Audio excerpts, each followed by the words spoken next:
Welcome to our channel. Today we how to withdraw from a 529 plan for eligible expenses. Easy tutorial step by step clearly.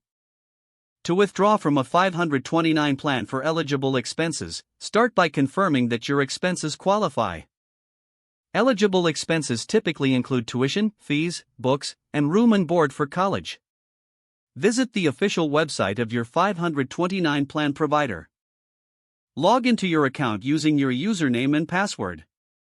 Once logged in, navigate to the withdrawal or distribution section. Review the guidelines provided for making a withdrawal. Select the amount you wish to withdraw. Check if you want to withdraw funds for a specific beneficiary. Complete any required forms, providing details about your eligible expenses.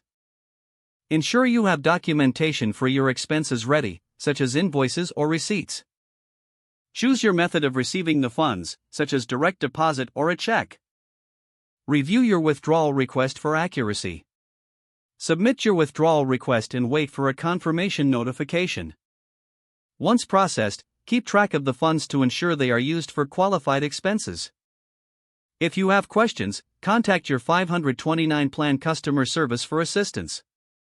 This process can vary slightly depending on your specific plan, so always check your plan's rules.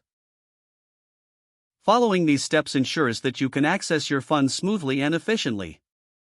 If the page does not load, refresh the browser or try again in a private or incognito window. Make sure you are using the correct email address, then retype it carefully to avoid small typos.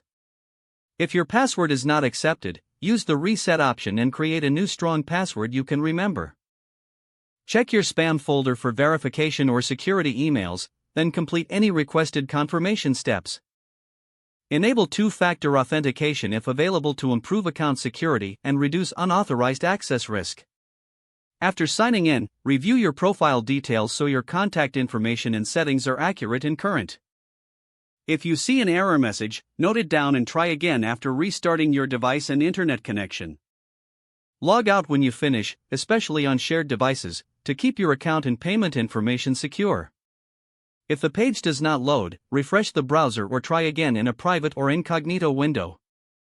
Make sure you are using the correct email address, then retype it carefully to avoid small typos. If your password is not accepted, use the reset option and create a new strong password you can remember. Don't forget to like this video and subscribe to our channel for more step-by-step tech guides.